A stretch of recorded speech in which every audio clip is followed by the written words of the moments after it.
Last week, Chimamanda Ngozi Adichie's The Danger of a Single Story asked us to think about whether we have a single story about someone else or whether we realize that other people might have a single story about us. I was really pleased to hear how many people had conversations in their home base about realizing, yeah, somebody else does have a single story about me. Here's something else you should know. And that a lot of you got to hear people claim another piece of their story. I really hope that those conversations will continue. They're so important. And it makes us think that maybe sometimes we might have a single story about Black History Month. Now, I know Black History Month officially ended a couple of days ago, but here at North, we keep talking about this all year long. And I know from talking to a lot of you that there are some familiar faces and stories you hear every February. And part of that is because those are incredibly important stories. People like Dr. Martin Luther King, Frederick Douglass, Harriet Tubman worked their whole lives and even sometimes gave their lives to try to fight for the rights and the respect for their fellow man. Their stories are incredibly important and shape some of the most important part of who we are as a country. We also recognize, honor, and celebrate the stories of contemporary Americans who are breaking barriers in things like education, entertainment, politics, sports, people who overcome barriers, who excel, who inspire us, and who change the stories we hear and the way we're entertained, the laws we live with, the way we think of ourselves as Americans. Their stories are also incredibly important. And we want to honor them, and it's important that we do. But there are some other stories that are part of our history as a country, and especially part of Black history, that are a little bit harder to think about and talk about. A man named Ta-Nehisi Coates wrote a letter to his 15-year-old son, and that letter turned into a book called Between the World and Me. Ta-Nehisi Coates says to his son that he raises him to respect every person he meets, but he also wants him to learn how to respect the past, the stories of the individuals who came before. And part of the challenge of the history of slavery in this country is that it's very hard for us to know the real stories of those individuals. He asks his son to think about the individual slave woman who might have had a complicated relationship with the mother she loved, who might have found her sister a little bit too loud, who had a favorite place to hide and fish, or to sit in the sun in the woods, and most importantly, who knows inside herself that she is as intelligent and capable as anyone. He also reminds his son that slavery is not a parable. It's damnation. It is the never-ending night, and the length of that night is most of our history, he says. Never forget that we were enslaved in this country longer than we have been free. Never forget that for 250 years, Black people were born into chains, whole generations, followed by more generations who knew nothing but chains. That is a complicated and difficult piece of our history to find more than the single story about.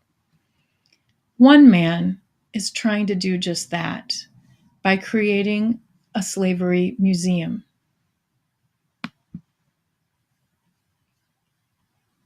Well, you have to remember that we live under a tremendous weight of slavery now. And this isn't Black history we're talking about. This is our national history. It's my history. It's your history. People have been lynched, slaves. You went to the army and wasn't respected. You had to sit in the back of a bus. You need federal legislation to get you into a school to get an education. All of these things. So when you see Robert E. Lee on a column 80 feet tall, the man who wanted to retain slavery, it offends you. You've got two sides, and blacks are screaming prejudice to the white side. And the white side is looking and saying, why don't they get over it? Why can't they get over it? And the blacks don't understand that the whites don't know what the it is, what the IT is. We're trying somehow here to define the it. And unless you know what the it is, don't ask the question, why can't they get over it?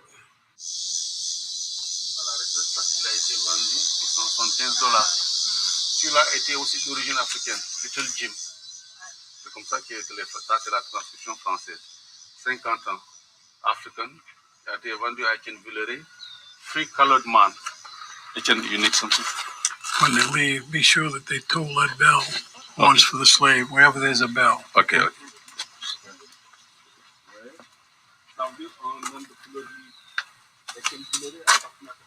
Notice I can't read right. When I was brought up, if my boss man catch me with a pencil or paper, it was 25 lashes. John McDonnell.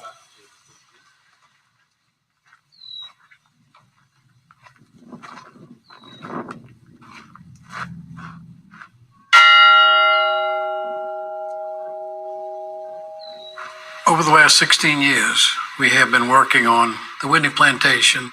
This plantation was built in 1790. The plantation was settled by Ambrose Heidel, and this property was available for sale. And for the first year, I just wrapped everything in plastic because it was only a real estate investment for me. But it was very shocking to me that I did not know about slavery. And I knew slaves were here, of course. I had no idea what a commodity they were and how they were treated as a commodity. I had no idea of how deprived they were, not by force of circumstance, but by deliberate planning.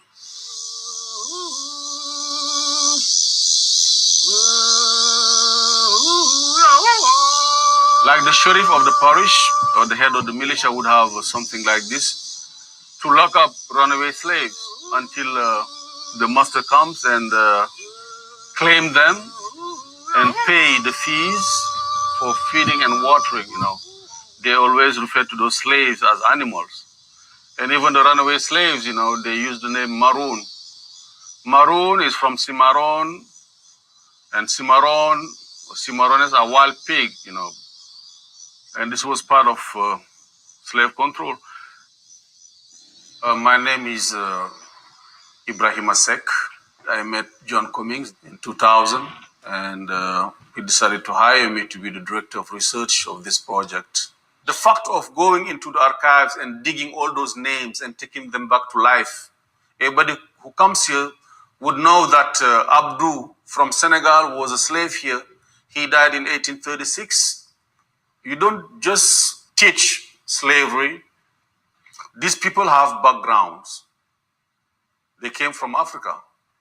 But also you have to know that these people came maybe naked or half naked, but they did not need a suitcase to put the culture inside.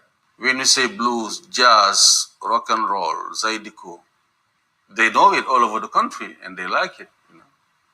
It is rooted into slavery. People need to understand what happened on these plantations.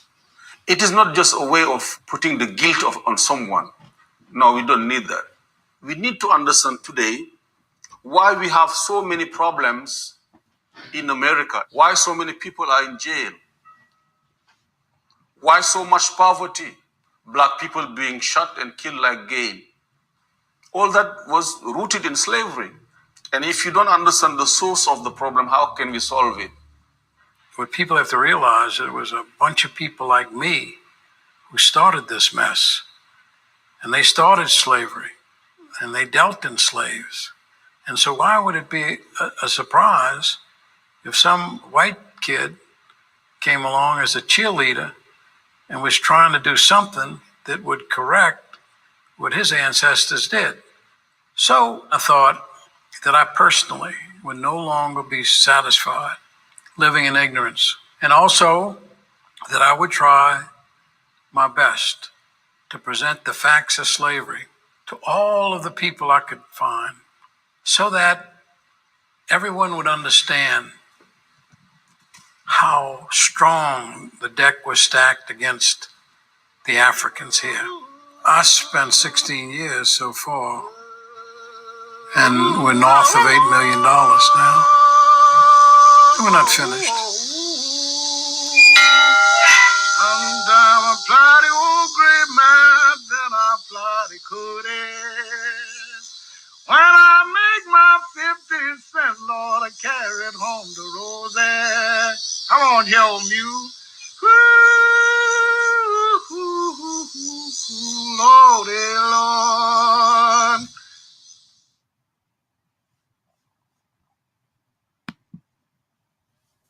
So that's a lot to think about.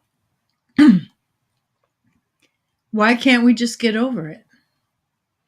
John Cummings says that he started this museum because we need to know what it is.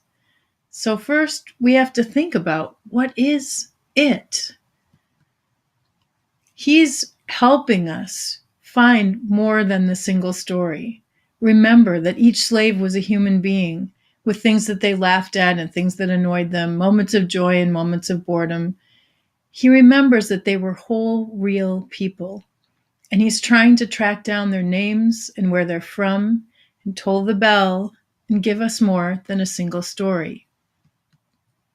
So, for the rest of the time in Home Base today, I want you to think about whether we have a single story about slaves and slavery.